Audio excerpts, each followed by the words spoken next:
Missouri Compromise and the Compromise of 1850. The Missouri Compromise was passed in 1820.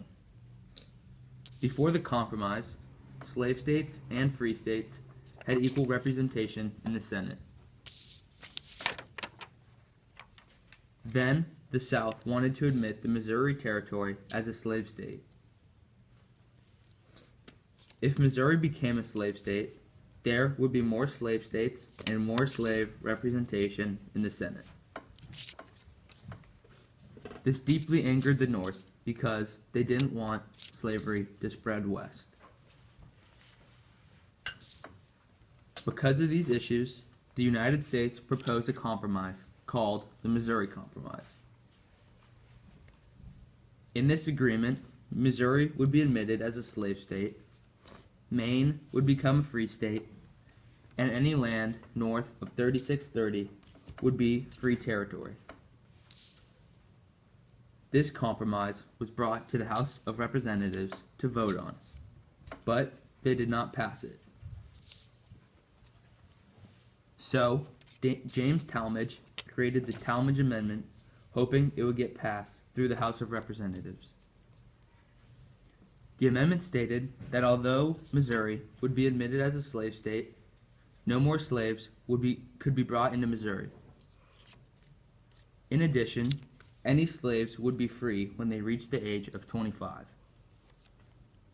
The House of Representatives passed the Missouri Compromise with the Talmadge Amendment, but the Senate did not. The amendment wasn't passed. In the end, the Missouri Compromise was passed without the Talmadge Amendment. In 1854, the Missouri Compromise was repealed by the Kansas-Nebraska Act of 1854. All territories or states above 3630 would be able to choose if they wanted slavery or not, instead of being forced to be a free state. The Compromise of 1850. During the 1850s, America was having more problems about slavery and land.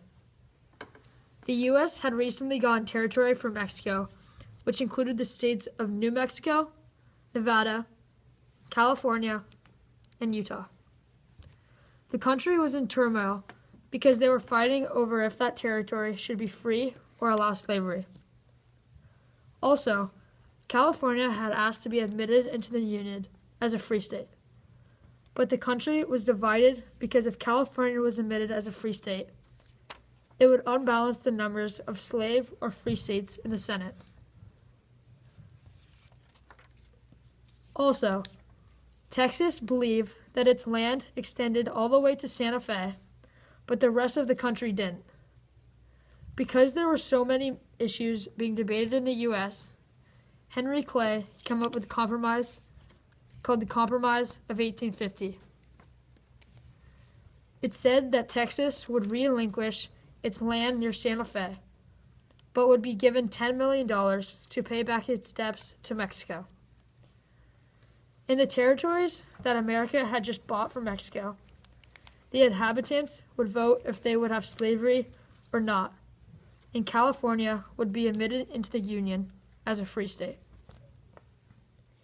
Since the South was angered that California would be admitted as a free state, so the Senate would be unbalanced, they proposed the Fugitive Slave Act. This gave citizens in every part of America the right to recover their runaway slaves, even if they now live in a free state.